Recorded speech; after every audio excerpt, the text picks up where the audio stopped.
안녕하세요. 뭉이와 제리의 엄마입니다. 오늘은 제가 출산을 하고 난 후에 알게 된 충격적인 사실들에 대해 이야기해 보려고 합니다. 저는 정말 아이를 꺼내고 나면 나의 고통은 끝이 나고 아이와 함께 행복길만 걸을 거라고 생각을 했었어요. 그런데 정말 그게 아니었습니다. 오히려 진정한 고통은 출산 후부터 시작되더라고요. 저만 그런 거 아니겠죠? 첫 번째 충격은 출산을 하고 난 후에도 만삭의 배가 그대로 있다는 것입니다. 사실 아이도 나왔고 양수도 다 나왔을 텐데 배가 그냥 볼록한 정도가 아니라 아주 그냥 만삭 그대로의 배가 남아 있었습니다. 그래서 뱃속에 아직 뭐가 남아 있어서 그런가? 라고 생각하기도 했는데 아니었어요. 출산 후에 배를 들어가게 하려면 100% 나의 노력이구나. 그걸 그때 알았습니다. 그래서 지금도 사실 저는 아직도 그 배를 진짜 아주 조금 가지고 있는데요. 보통 출산 후 100일 안에 돌아가지 않으면 영원히 남는다고 하더라고요. 그래서 저는 비록 실패했지만 이 영상을 보고 계신다면 조금이라도 마음의 준비를 하시기에 도움이 되셨으면 좋겠습니다. 두 번째 충격은 출산을 하고 난 후에 거의 3, 4주 정도를 생리와 같은 형태로 계속해서 피와 몸속의 찌꺼기들을 쏟아내야 한다는 것이었어요. 저는 임신했을 때 가장 행복했던 게 생리를 안 하는 거였거든요. 근데 출산 후에 그 밀렸던 생리들을 한 번에 다 해야 한다는 사실을 직면하고 정말 많이 좌절했습니다. 그 한여름 무더위에 팬티 형태의 생리대를 한 달 내내 착용을 했었고 그 시간이 진짜 정말 너무 괴롭고 힘들었어요. 이거는 사람마다 조금 기간의 차이는 있을 것 같은데 저는 정확히 딱 3주 반 정도였던 걸로 기억합니다. 그래서 출산 후에 집에 팬티형 생리대를 많이 준비해 두시면 그냥 일반 패드보다는 훨씬 편하게 생활하실 수 있을 것 같아요. 마지막으로 세 번째 충격은 모유였습니다. 저는 막연히 아이를 낳고 나면 자동으로 모유가 나오는 거라고 생각을 하고 있었기 때문에 모유 수유에 대한 대비를 전혀 하지 않은 상태에서 첫째 아이를 출산을 했어요. 이 무지함은 지금도 첫째에게 두고두고 미안한 일 중에 하나입니다.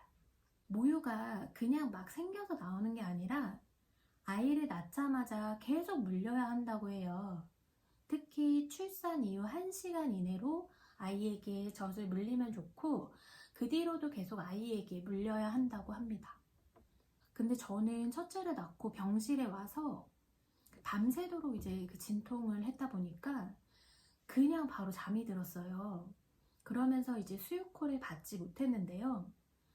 전화를 받지 않으니까 병원에서도 제가 수유를 거부하는 걸로 분류해서 그 뒤로는 수유콜을 주지 않으셨더라고요. 저는 그 사실을 모르고 그냥 하루에 한 번 허용된 아이 면회 시간에만 만날 수 있는 거라고 생각을 해서 그때에만 수유실에 가서 젖을 물렸었습니다. 그렇게 태어나고 집으로 와서 계속 젖을 물렸지만 모유는 나오지 않았고 한 달 정도를 분유랑 혼합 수유를 하면서 모유를 나오게 하려고 정말 많이 노력했는데요. 매일 새끼를 이만한 대접에 미역국을 담아서 국물 이만큼인데 미역만 산처럼 막 이렇게 쌓아진 그 한 대접을 새끼를 내내 그렇게 먹는 거를 한 달을 반복했고요. 틈만 나면 가슴을 주무르면서 마사지를 해주고 그리고 또 두유를 하루에 한 5팩 이상씩 먹었던 것 같습니다. 이 두유는 사실 뭐 효능이나 효과가 검증된 건 아니고 그냥 저의 심적으로 이거를 먹으면 좀 모유가 만들어지는데 도움이 되지 않을까 해서 그냥 먹었던 거예요. 그리고 1시간이고 2시간이고 아이가 젖을 그냥 계속 빨면 그냥 계속 물렸어요. 그렇게 하다 보니까 어느 순간 딱 젖이 도는 느낌이 핑 하고 나면서 젖이 좀 빵빵해지는 거예요. 젖이 아주 빵빵해졌을 때 수유를 하고 젖이 다시 비면 다시 젖이 차올랐고요. 또 아이 수유를 하고 이렇게 정상적인 모유 수유가 가능하기까지의 기간이 정확히 한 1달 정도 걸렸습니다. 그래서 그 뒤로는 분유는 끊고 한 5개월 정도 완모를 했었어요. 그 경험을 토대로 둘째는 낳자마자 잠도 안 자고 수유콜을 기다렸습니다. 그리고 수유콜 오자마자 뛰어가서 막 젖을 물렸고요.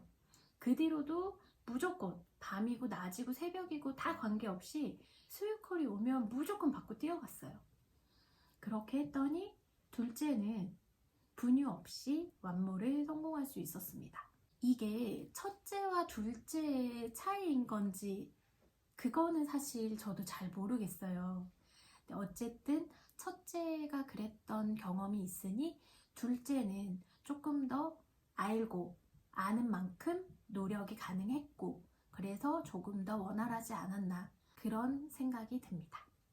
혹시 출산 후에 모유 수유를 계획하고 계신다면 꼭 저의 이야기를 기억해 주세요. 물론 너무나도 상황들이 다양하겠지만 공통적으로는 반드시 나의 노력이 필요하다는 거. 그래서 나의 상황에 맞게 대비하고 행동한다면 성공 여부에 관계없이 가장 완벽한 결과를 만들어내실 수 있을 겁니다. 그리고 한 가지 더 말씀드리고 싶어요. 아이에게 모유를 주든 분유를 주든 그것은 그저 엄마의 선택이고 육아의 한 방식입니다.